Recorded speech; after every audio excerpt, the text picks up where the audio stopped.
The Yes Movement is back. Chair Shot Reality at Josh Eisenberg 4 on Twitter. Spirits on Bourbon, right there is the logo for CSR in New Orleans this year. WrestleMania Sunday, 1 to 3 p.m. right before YesOmania returns to the Silverdome. Wait, the Superdome. Wait, you know what I mean. I am at Josh Eisenberg 4 on Twitter, like I said, and Daniel Bryan is back. And what a shockwave it sent to WWE this past week, and a mega superstar returning specifically for the SmackDown brand. Now, Daniel Bryan will most likely be in a tag team match at WrestleMania with Shane McMahon against Kevin Owens and Sami Zayn. But after that, where does Daniel Bryan go? Everybody's excited to see these dream matchups between Bryan and Nakamura, Bryan and Styles, Bryan and Kevin Owens, Bryan and Sami Zayn, as we're going to get a taste of that at WrestleMania. But this tells me one thing. WWE did everything that they could to protect themselves in case Daniel Bryan got hurt, and Daniel Bryan did everything that he could to convince and to show the doctors that he is back and ready to go. I told this earlier on Wrestle Reaction this past week after SmackDown that Daniel Bryan back creates a plethora of opportunities for dream matches, because when Daniel Bryan was in his prime, when Daniel Bryan was at the top of his game, he was in feuds with guys like Kane, guys like The Big Show, guys like Mark Henry, Batista, guys that are slower in the ring. Now, Daniel Bryan is going to be a little bit more safer in the ring, but you saw on Tuesday, they let him go. They let him take his kicks. They let him do the running drop kick. They let him get a powerbomb on the apron. So Daniel Bryan is back, and he's back for good. He won't wrestle every week. He might not wrestle every month, but he doesn't need to. Daniel Bryan is so good that with Raw and SmackDown combining pay-per-views, you can spread out feuds now. You can spread out Daniel Bryan's potential chase for a championship, which I do think could potentially happen as soon as SummerSlam in Brooklyn.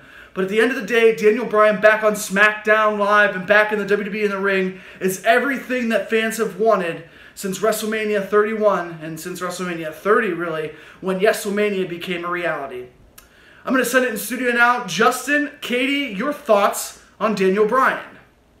That's Josh Eisenberg's thoughts. I want to bring in Katie Arquette, who is here in studio. Katie, our newest to join the CSR panel here in 2018. Of course, she's also an independent professional wrestler. You can go check her out on the Twitter machine. Part of Hollywood royalty. Katie Arquette. Mr. David Arquette.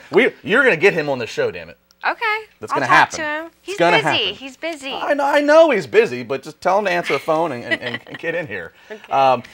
Katie, you know, you've never suffered, I don't believe, any injuries to the extent that Daniel Bryan's gone through. No. But from a performer standpoint, I mean, fighting to get medically cleared after having your dream and your livelihood taken away from you, I mean, how do you interpret all this? I mean, I can definitely imagine it was hard, difficult, strenuous on him. I mean, this is everything he's ever wanted, and yeah. he was going good. Everything was going uphill for him, and then all of a sudden it literally got ripped from him. So I can imagine how he's impatient and he just wants it and he wants to be back and do this. So I can definitely see how excited he is that he's finally cleared, and why he gave, like, he put over all the medical doctors and everything that helped him and took care of him and made sure that, okay, you are officially ready. Because we didn't want to send him in worse, and then, you know, he's only there for like a month or two and it's never again. Never. A little bit of a personal question, if you don't mind going into it. Again, you don't have as many miles as he does in your career so far on you in the ring and bumps you've taken.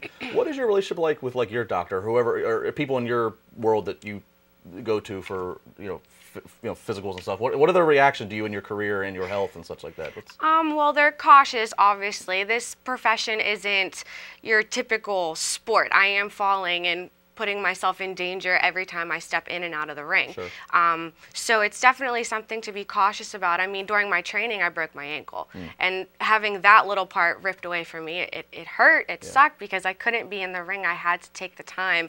So it's always good to put your medical stuff first, to always be prepared to, hey, take a break. You'd rather be out of the ring for so long than to never step back into it. Okay.